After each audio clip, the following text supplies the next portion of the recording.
आदरणीय दर्शकबिन नमस्कार। कार्यक्रम समृद्धितर्फ हाम्रो यात्रामा यहाँलाई हार्दिक स्वागत छ। दर्शकबिन, यो कार्यक्रम प्रत्येक बुधबार बिहान 8:30 बजे नियमित रूपमा प्रसारण हुँदै आइरहेको छ। प्रदेश नम्बर 2 अन्तर्गत रहेको धनुषा जिल्ला धार्मिक, सांस्कृतिक, कृषि, व्यापार र उद्योगका हिसाबले अत्यन्त महत्त्वपूर्ण जिल्ला मानिन्छ। साथै प्रदेश नम्बर 2 को राजधानी जनकपुर पनि यही जिल्ला अन्तर्गत पर्दछ।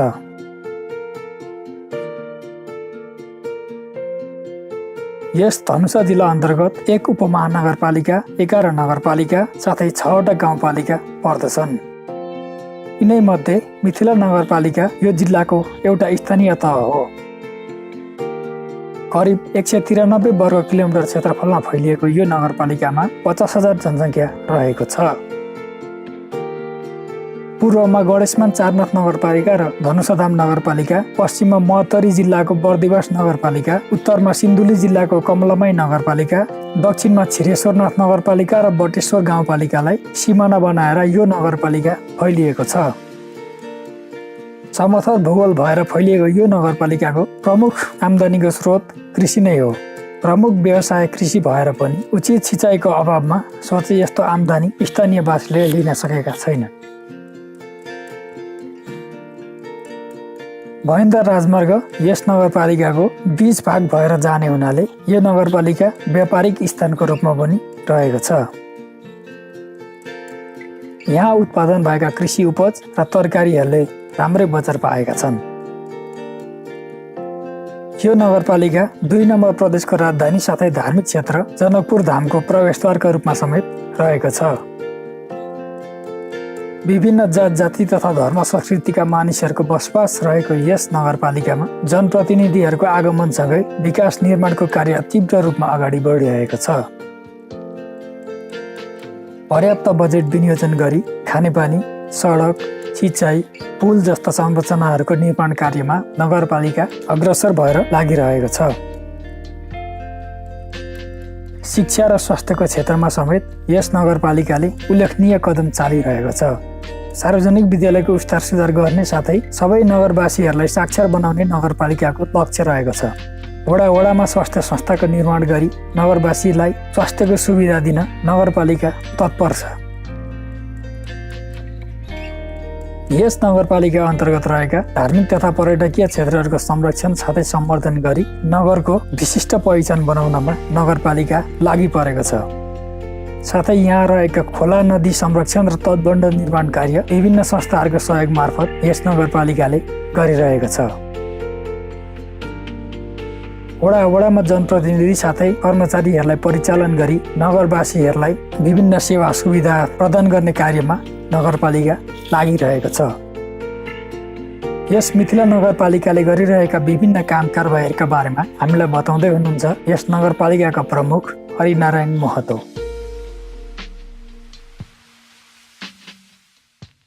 नमस्कार। नमस्कार। नेपाल टेलिभिजन कार्यक्रम समृद्धितर्फ हाम्रो यात्रामा यहाँलाई स्वागत छ। धन्यवाद। अब 1 वर्षको कार्यकाल त बिताएर यो 2 वर्ष लागिसक्यो होइन। यो बिचमा के कामहरू गर्नुभएको छ, विकास निर्माणका कामहरू, अनि त्यसपछि यो त मिथिला नगरपालिका, यसको छोटकरी परिचय दिनुहोस् न। अब यो मिथिला नगरपालिका खास गरेर जनकपुर धामभन्दा 24 किलोमिटर उत्तरमा रहेको यो ढल्केवर, यसको एउटा यो खास गरेर जनकपुर धामको एउटा आइरन गेटको रूपमा रहेको यो हाम्रो नगरपालिका मिथिला नगरपालिका। र यो यसको चाहिँ हाम्रो पूर्वमा चाहिँ धनुषाधाम नगरपालिका छन्, पश्चिममा कहीँ महोत्तरी जिल्लासँग जोडिएको छन् र उत्तरमा चाहिँ सिन्धुलीको कमलामाई नगरपालिकासँग जोडिएको हाम्रो सिमाना छ। दक्षिणमा चाहिँ छिरेश्वर नगरपालिका हाम्रो सिमाना रहेको छ। यति यी 4 किल्लाभित्र रहेको हाम्रो मिथिला नगरपालिका ढल्केवर अवस्थित छ। यहाँको जनसङ्ख्या कति होला? यहाँको हाम्रो जनगणना पहिलेको जनगणना अनुसार 45,700 कति हो, तर यो पुरानो जनगणना हो। अहिले हाम्रो जनसङ्ख्या 50,000 भन्दा माथि छ। मतदाता कति छ? मतदाता 30-31 हजार थिए। 31,000 यो गएको उसमा 31,000 मतदाता थिए। यहाँको यो मिथिला नगरपालिकाको क्षेत्रफल कति छ? 193 वर्ग किलोमिटर। यहाँको चर्चित स्थानहरू कुन कुन हो? बुदागत भनिदिनुहोस् न। यहाँ हाम्रो नगरपालिकाभित्र मात्रै हामीले भन्दाखेरि हाम्रो जस्तो कि एउटा ऐतिहासिक पोखरी र त्यसलाई अहिले हामीले पर्यटकीय स्थलको रूपमा हामीले विकास गर्दैछौँ हाम्रो मिथिला सागर पोखरिया भन्ने ठाउँमा। त्यसै गरी हाम्रा धनेश्वर मन्दिर एकदमै पुरानो इतिहास भएको यो धनेश्वर मन्दिर। त्यसै गरी हाम्रो कल्पेश्वर मन्दिर तपाईँको तुलसीको 11 नम्बर लोटा दुध पानी भन्ने ठाउँमा छन् र त्यहाँ पनि हाम्रो एउटा पिकनिक स्पोटहरू छन्। त्यसै गरी हाम्रो लालगढ ल्याप्रोसी हस्पिटल हाम्रै नगरपालिकाभित्र रहेको छ र त्यहाँ पनि एउटा हाम्रो पिकनिक स्पट पिकनिक सेन्टरहरू त्यहाँ बनाइएको छ, निर्माण भएको छ। यो तपाईँ अब स्थानीय तहको होइन यो मिथिला नगरपालिकाको प्रमुख हुनुभएको छ होइन, यहाँ मुख्य कामहरू चाहिँ अहिलेसम्म के गरिसक्नु भएको छ त? के गर्दै हुनुहुन्छ? अब अहिले जस्तो कि सबभन्दा पहिला हामीले गएको वर्ष हाम्रो यस मिथिला नगरपालिकामा हामीले पहिलो प्राथमिकता हामी पिउने पानीलाई राखेका थियौँ। किनभने यहाँ एकदमै यो सुक्खा एरिया भएको हुनाले, ड्राई एरिया भएको हुनाले धेरै हामी कहाँ चाहिँ पिउने पानीको समस्या थियो र त्यस कारणले हामीले पहिलो प्राथमिकता खानेपानीलाई राख्यौँ र त्यही अनुसार हामीले गत वर्ष 55वटा लगभग हामीले 55वटा इनारहरू खन्यौँ, कुवा खन्यौँ र त्यसबाट मानिसहरूले पानी पिउने त्यहाँबाट चाहिँ इनारबाट पानी खाइराखेको छ र कतिपय अहिले हाम्रो निर्माणधीन छन्। हाम्रो ओभर ट्याङ्कहरू पनि हामीले निर्माण गर्दैछौँ खानेपानीको लागि र त्यहीसँगै जोडिएर हामीले कतिपय हामीले अब किसानहरूको जीवनस्तर उठाउनको निमित्त जस्तो कि अहिले हुन त हाम्रो सम्माननीय प्रधानमन्त्रीज्यूले समृद्ध नेपाल सुखी नेपालीको नारा अगाडि सार्नु भएको छ र त्यसलाई परिपूरकको रूपमा त्यो नारालाई हामीले सार्थक बनाउनको निमित्त हाम्रो देश भनेको कृषि प्रधान देश हो। अहिले पनि 65% किसानहरू कृषिमै आधारित रहेका छन्, तर खास गरेर हाम्रो यो भेगमा न सिँचाइको व्यवस्था छ, वर्षायाममा वर्षाकै भरमा हाम्रो खेतीहरू गरिन्छ र त्यो नारालाई लक्षित गरेर हामीले केही बोर्डिङहरू दिप बोर्डिङहरू हामीले सञ्चालन गर्यौँ। यो यहाँको कृषि भनिहाल्नुभयो होइन, कृषि यहाँको मुख्य बालीहरू के हो र यो कृषकहरूको आय स्रोत के छ? यहाँ मेन मुख्य यहाँ मुख्य नगदे बालीको रूपमा यहाँ उखु, यो हाम्रो नगरपालिका क्षेत्रभित्र नगदे बालीको रूपमा उखु र तरकारी खेती पर्याप्त हुन्छन् र हाम्रो यो कलेक्सन सेन्टर कलेक्सन बजार यो ढल्केवरको तरकारी तपाईँको काठमाडौँ, पोखरा, धरान, विराटनगर, वीरगञ्ज, हेटौडा धेरै नेपालको भूभागमा यहाँका तरकारीहरू फलफुलहरू चाहिँ हाम्रो यो ढल्केवर बजारबाट यहाँबाट व्यापारीहरूले लाने गर्छन् र यो एउटा थप फलफुल बजारको रूपमा यहाँ स्थापित भएको छ र यहाँको किसानहरूलाई पनि एकदमै सुविधा छन्। किसानहरूले उत्पादन गर्छन् र यहाँ ल्याएर थप उहाँहरूले फलफुल आफ्ना उत्पादन गरेका सबै यहीँ बिक्री वितरण गर्नुहुन्छ। यो मिथिला नगरपालिकामा होइन यो कृषिलाई चाहिँ कस्तो प्राथमिकतामा राख्नुहुन्छ होइन, यो कृषिको अवस्था चाहिँ कस्तो छ? अहिले जुन हाम्रो प्रधानमन्त्रीज्यूले प्रधानमन्त्री कृषि आधुनिकीकरण योजना पनि अगाडि सार्नु भएको छ र हामीले खास गरेर यो मिथिला नगरपालिका क्षेत्रभित्र हाम्रो वडा नम्बर 10 मा हामीले एउटा नमुना कृषि हामीले सुरुवात गरेका छौँ र त्यहाँ हामीले केही लगानी गरेका छौँ र त्यहाँ टर्नेल खेती हामीले सुरुवात गरेका छौँ र त्यो टर्नेल खेती हाम्रो यो प्रदेश नम्बर 2 कै एउटा हबको रूपमा त्यसलाई ग्रिन बेल्टको रूपमा हामीले विकास गर्दैछौँ र प्रदेश नम्बर 2 कै किसानहरूले आएर त्यहाँ सिकुन् हेरुन् र त्यो हिसाबले हामी जहाँ सिँचाइ छ जस्तो कि हामीले एकै ठाउँमा प्लटिङ गरेर त्यहाँ 15 बिघा जग्गामा हामीले यो वर्ष धान खेती गर्यौं र त्यहाँ केही जग्गाहरूमा हामीले टर्नेल बनाएर जहाँ पानी सिँचाइ छ त्यहाँ हामीले के गर्न सक्छौँ, जहाँ कहीँ पानी थोरै छ त्यसको सिँचाइ थोपा सिँचाइबाट हामीले के गर्न सक्छौँ, पानी साफै छैन एकदमै सुक्खा भूमि छ पानी नै चाहिँदैन, पानी नै नभएको ठाउँमा पनि हामीले राम्रो उत्पादन गर्न सक्छौँ र त्यो उत्पादनबाट ती किसानहरूले लाभान्वित हुन सक्छ भनेर हामीले त्यहाँ परीक्षण गरिराखेका छौँ। जस्तो कि अहिले विभिन्न फलफुलका त्यहाँ हामीले परीक्षण गरेछौँ, त्यो टर्नेल खेती गरेर त्यस ठाउँमा हुन त बेमौसमी तरकारीहरू हामीले उत्पादन गरेका छौँ त्यहाँ। र अहिले हामीले त्यहाँ 2-3 किसिमको फल बाहिरबाट विदेशबाट मगाएर पेपिनो मेलिनो भन्ने एउटा फल छ र अन्य प्रजातिका अरू पनि फलहरू छन् 2-3 किसिमको, जो कि यहाँ नेपालमा हाम्रो एकदमै कम छ, पाउँदैन, विदेशबाट मगाएका छन् र त्यसले राम्रो बजार भाव पाइराखेको छ र त्यो कुरो हामी यहीँ पनि उत्पादन गर्न सक्छौँ भनेर। कृषिको लागि सिँचाइको व्यवस्था चाहिँ कस्तो छ? र कृषिको लागि यो वर्ष पनि हामीले ठाउँमा हामीले बोर्डिङ सिँचाइको लागि किसानहरूको खेतमा हामीले कतिपय ठाउँमा जहाँ इनार खनेर पनि सिँचाइ हामीले गरिराखेका छौँ, कतिपय ठाउँहरूमा जहाँ वाटर लेभल माथि छन् त्यहाँ चाहिँ इनार खनेर ती किसानहरूलाई इनारबाट सिँचाइ भइरहेको छ र जहाँ एकदमै पानीको सतह तल डिप छ त्यहाँ चाहिँ हामीले बोर्डिङ गरेर यो वर्ष पनि हामीले बोर्डिङका कार्यक्रम राखेका छौँ, किसानहरूको खेतमा बोर्डिङ गर्ने। त्यसकारण यो एकदमै जरुरी छ। हुन त अहिले हाम्रो राष्ट्रिय गौरवको योजना मध्ये एउटा यो पनि योजना अहिले सुरु त भएको छैन, कोशी कमला डाइभर्सन भनेर, जुन अहिले एकदमै यो कुरा पनि अगाडि आइराखेको छ।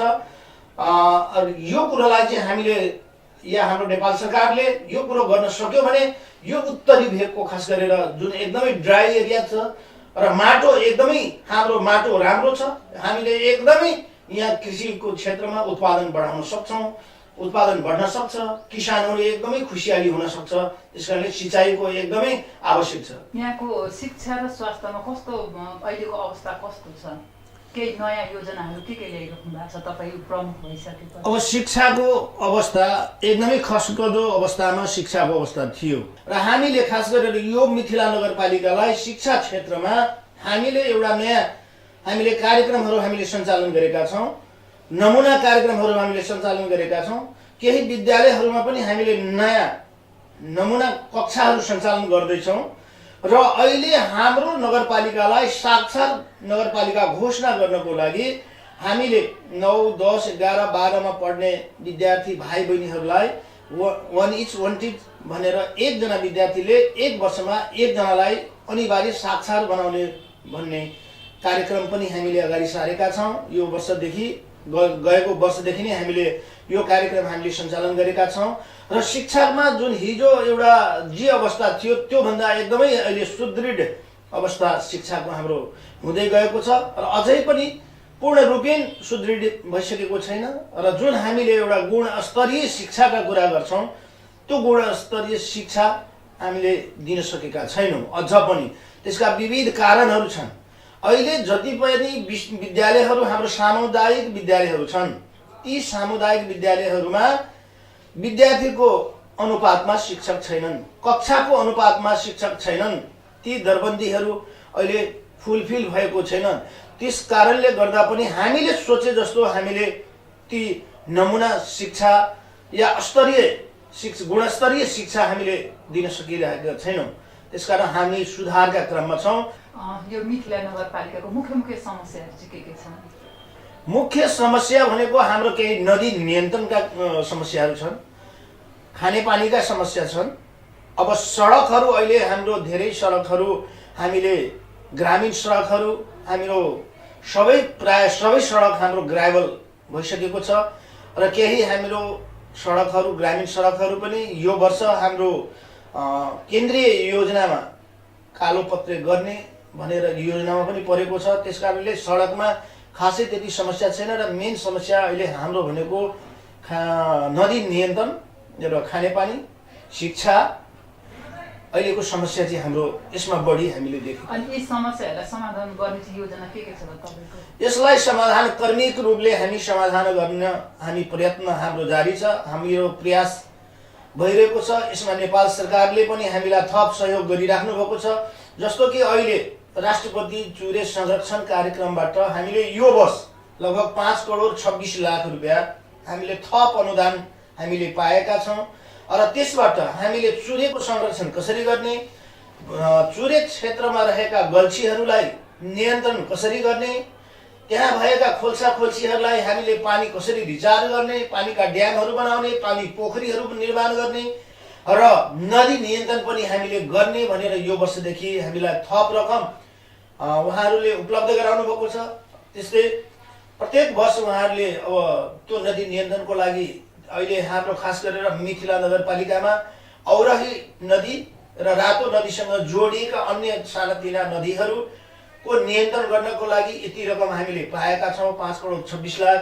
त्यसमा अरू केही पोखरीहरू छन्, वृक्षारोपण छन्, गल्छी नियन्त्रण छन्। यी कार्यक्रम हामीले यो वर्ष हामीले कार्यक्रममा राखेका छौँ र यसबाट यो साधन स्रोतले जति हुन्छ त्यसबाट हामी नदी नियन्त्रण पनि गर्छौँ। त्यसपछि खानेपानीको लागि नेपाल सरकारकै अब केन्द्रीय योजनामा एउटा चाहिँ ठुलो योजना ओभरहेड ट्याङ्कको हामीले यो वर्ष पनि दिने भएको छ र अरू पनि हाम्रा 4-5 वटा योजनाहरू चाहिँ निर्माण कार्य भइरहेको छ विभिन्न वडाहरूमा खानेपानीको। त्यसकारणले अब आउने वर्षहरूमा चाहिँ आगामी वर्षसम्म हाम्रो यी सबै योजनाहरू हाम्रो पुरा भयो भने हाम्रो खानेपानीको समस्या रहँदैन।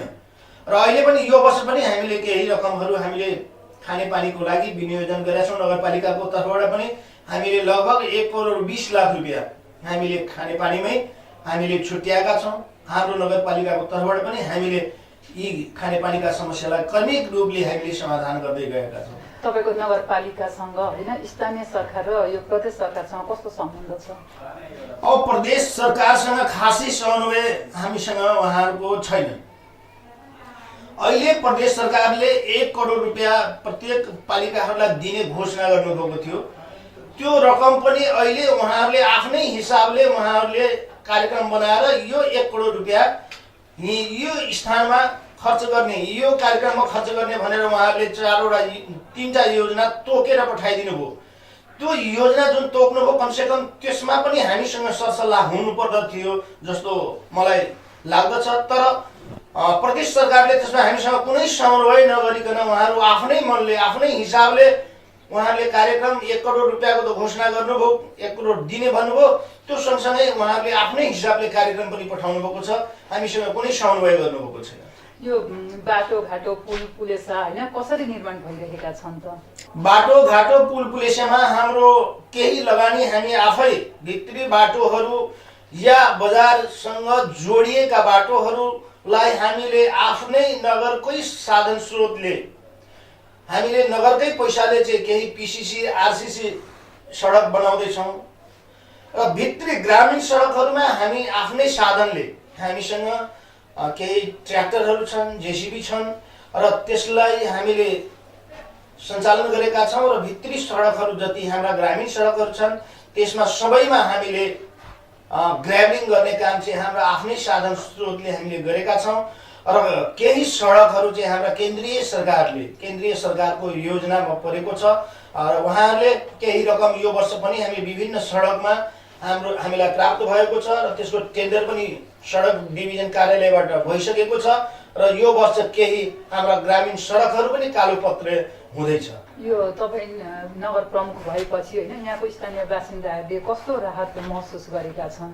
अब अहिले जुन अवस्था हिजो जनप्रतिनिधिहरू नभएको अवस्था र अहिलेको अवस्थामा फरक छ। जनताहरूले पनि यी कुरा एकदमै महसुस गरेका छन् कि जनताहरूलाई दैनिकी जुन कामहरू दैनिकी जुन सेवाहरू दिनुपर्ने ती सेवाहरू पनि हामी निरन्तर हामी सबै वडामा हाम्रा मिथिला नगरपालिकाका सबै वडामा हाम्रो वडा कार्यालय सुचारू रूपले हामीले सञ्चालन गरेका छौँ र सबै दैनिकी सेवाहरू हामीले ती वडा कार्यालयबाट हामीहरूले सेवा प्रवाह गरिराखेका छौँ। उहाँहरूले सेवा पाइराख्नु भएको छ र थप अरू कुराहरूमा पनि अहिले हाम्रा कतिपय कुराहरू हामीले नगरपालिकाले जुन हामीले विभिन्न करहरूका कुराहरू उठेका छन्, विभिन्न धेरै कर लगायो तर त्यसमा पनि अहिले हाम्रो मिथिला नगरपालिका एकदमै न्यूनतम कर हामीले लगाएका छौँ र अरू पनि पनि हामीले विकास निर्माणका कामहरू कहाँ स्कुल बनाउनु पर्ने, कहाँ खानेपानीको व्यवस्था गर्नुपर्ने, कहाँ सडक निर्माण गर्नुपर्ने, त्यो सँगसँगै हामीले अहिले जस्तो कि महिलाहरूलाई पनि एकदमै फोकस गरेर, दलितहरूलाई पनि फोकस गरेर, बालबालिकाहरूलाई फोकस गरेर, हामीले विभिन्न खालका अपाङ्गहरूलाई फोकस गरेर हामीले सबैलाई समेट्ने गरी विकास भनेको हामीले चिल्लो सडक बनाइदिएर र राम्रो एकदमै भौतिक रूपले राम्रो स्कुलको भवन बनाइदिएर हुँदैन। त्यसमा पढ्ने बालबालिकाहरू भोलि अपाङ्ग भयो भने त्यो विद्यालयको केही काम हुँदैन। कुपोषित भयो भने त्यो चिल्लो रोडमा हिँड्ने बालबालिका अपाङ्ग भयो, कुपोषित भयो भने त्यो चिल्लो रोडको केही अर्थ हुँदैन। त्यसकारणले हामीले मानवीय संसाधनका कुराहरूलाई पनि हामीले सुनौलो 1000 दिनका कुरा, पोषणका कुरा अहिले एकदमै जोडेर यी सबै कुरालाई चौतर्फी रूपले हामीले कार्यक्रम बनाएर यी कुराहरूलाई हामीले अगाडि सारेका छौँ। तपाईँको यो मिथिला नगरपालिकामा होइन स्थानीयसँगको सहकार्य हुन्छ नि, एउटा सर सहयोग कतिको पाउनु भएको छ, जस कतिको पाउनु भएको छ? लगभग स्थानीय साथीहरूले सहयोग गर्नुभएको छ। त्यस्तो त्यति अवरोध हामीलाई कहीँ भएको छैनन्। तपाईँको आफ्नो पार्टीदेखि अन्य दलहरूसँग कतिको सहकार्य छ तपाईँको? अन्य दलका साथीहरूले पनि सहयोग गर्नुभएको छ। त्यस्तो कुनै अवरोध गर्नुभएको छैन। कुनै कार्यक्रममा, कुनै विकास निर्माणको काममा त्यस्तो खासै अवरोध हामी कहाँ त्यस्तो साथीहरूले गर्नुभएको छैन। कर्मचारीहरूको अवस्था कस्तो छ यहाँको? अब कर्मचारीहरूको अवस्था हिजोको जुन मनस्थिति हिजो कर्मचारीहरूमा थिए, अहिले पनि ती कुराहरू केही न केही घर गरेका छन् र बिस्तारै त्यो कुरालाई चाहिँ सुधार हुँदैछ। र अहिले पनि कर्मचारीहरूमा चाहिँ अहिले पनि जुन हिजो 15 वर्ष कर्मचारीहरूले मात्रै चाहिँ अब नगरपालिका, गाउँपालिका, हिजोको गाउँ विकास समितिहरू, स्थानीय तह भनौँ, हिजोको स्थानीय निकायलाई जुन उहाँहरूले आफ्नो हिसाबले सञ्चालन गर्नुभयो र अहिले पनि अलिकति केही अंश अहिले पनि उहाँहरूमा त्यही ढङढङी अहिले पनि छन्। तर अब जनप्रतिनिधिहरू आइसकेका छन्।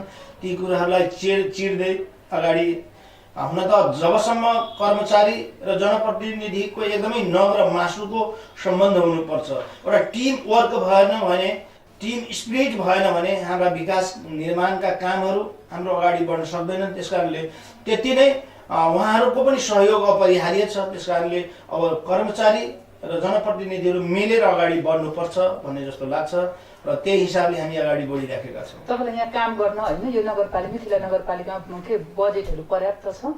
पर्याप्त भन्नाले अब हामी कहाँ जति अरू नगरपालिकाहरूलाई पनि जे रेसियोमा नेपाल सरकारले बजेट विनियोजन गरेको छ त्यही रेसियोमा हामीले पनि त्यही रेसियोमा पाएको हौँ। हामी कहाँ पर्याप्त छैनन्।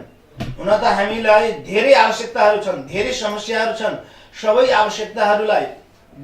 समस्याहरूलाई हामीले एकैचोटि हामीले समाधान गर्न सक्दैनौँ। ती आवश्यकताहरूलाई पुरा गर्न सक्दैनौँ। कर्मिक रूपले हामीसँग भएको साधन र स्रोतलाई बढीभन्दा बढी उपयोग गरेर हामीले त्यो कुरालाई कर्मिक रूपले हामीले समाधान गर्दै जाने हो। यो नगरपालिकालाई होइन प्रदेश नम्बर 2 को उत्कृष्ट नगरपालिका बनाउँछु भन्ने केही तपाईँको नयाँ योजना केही छ त? नयाँ योजना हामीले केही न केही यसको मास्टर प्लान पनि बनाउँदैछौँ। हामी यो नगरपालिकाको मास्टर गुरु योजना बनाउँदैछौँ कि अबको 5 वर्षमा यो नगरपालिका कहाँ पुग्ने हो र हामीले के गर्ने हो। र यसको लागि हामी पनि एकदमै प्रयत्न हाम्रा जारी छन्। हामी प्रयासरत छौँ र यसलाई अब केही यस्तो ठाउँहरू छ हामीसँग। त्यो ठाउँलाई हामीले यदि हामीले राम्रोसँग हामीले त्यसलाई ट्याकल गर्न सक्यौँ, बनाउन सक्यौँ भने यो नमुनाको रूपमा भोलि आउने 4 वर्षपछि यो नगरपालिका नमुना नगरपालिकाको रूपमा अगाडि बढ्नेछ। अब अन्तिममा होइन यो नेपाल टेलिभिजन हेरेर बसिराख्नुको दर्शकहरूलाई के भन्न चाहनुहुन्छ त मिथिला नगरपालिकाको मेयरको हिसाबले? सबभन्दा पहिला म मिथिला नगरवासीलाई अब हार्दिक धन्यवाद दिन चाहन्छु कि मलाई यहाँ जनप्रतिनिधिको रूपमा चयन गर्नुभएकोमा उहाँलाई धन्यवाद दिन चाहन्छु। र हाम्रा यहाँ मिथिला नगरपालिका क्षेत्रभित्र हुने विकास निर्माणका कामहरूमा सबैको सहयोग अनिवार्य छ। सबैको सहयोग भयो भने र सबै जनताले कि हाम्रो नगरपालिका कस्तो बनाउने हो। अब 4 वर्ष हाम्रो बाँकी छ। 4 वर्षमा यो नगरपालिकालाई एउटा नमुना नगरपालिका रूपमा हामी बनाउँ र बनाउन सबै हाम्रा यहाँ नगरवासीहरूलाई म अपिल गर्न चाहन्छु, अनुरोध गर्न चाहन्छु कि हरेक क्षेत्रबाट के यहाँहरूले सहयोग गर्नुहुनेछ र सहयोग गर्नुपर्छ भन्ने मैले अनुरोध गर्न चाहन्छु। हस् त मेरो साहब, राम्रो राम्रो विचार राखिदिनु भयो होइन। हामीलाई चाहिँ जो तपाईँ यहाँको मिथिला नगरपालिकाको विषयमा धेरै कुराहरूको जानकारी गराउनु भयो, यसको लागि धेरै धेरै धन्यवाद र तपाईँको कार्यकाल एकदम सफल रहोस्।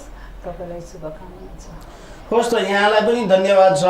जुन नेपाल टेलिभिजन समृद्धितर्फको यात्रा को तपाईँहरूले यो हाम्रो नगरपालिका मिथिला नगरपालिकाका अधुरा कामहरूलाई पनि तपाईँहरूले यसको माध्यमले उजागर गरिदिनुहोस् र अरू हाम्रा सहयोगी संस्थाहरूको पनि यसमा आँखा परोस् र ती कामहरूलाई हामीले भोलि आउने दिनहरूमा हामीले पुरा गर्न सकौँ र यी कुरा तपाईँहरूले प्रसार गरिदिनु भएकोमा म यो समृद्धितर्फको यात्रा कार्यक्रमलाई चलाइराख्नुभएका सम्पूर्ण टिमलाई म हार्दिक धन्यवाद दिन चाहन्छु। हस्, धन्यवाद। दर्शकबिन, आजको कार्यक्रमको निर्धारित समय समाप्त भइसकेको छ। यो कार्यक्रम तपाईँहरूलाई कस्तो लाग्दैछ? तपाईँहरूको राय, सल्लाह, सुझाव अनि प्रतिक्रियाको हामी अपेक्षा गर्छौँ। हस् त दर्शकबिन, अर्को हप्ता बुधबार बिहान 8:30 बजे नयाँ प्रस्तुतिहरूका साथमा हामी उपस्थित हुने नै छौँ। त्यतिन्जेलसम्मका लागि म रोजी ढकाल पराजुली र हामी सम्पूर्ण टिम बिदा माग्छौँ। नमस्कार।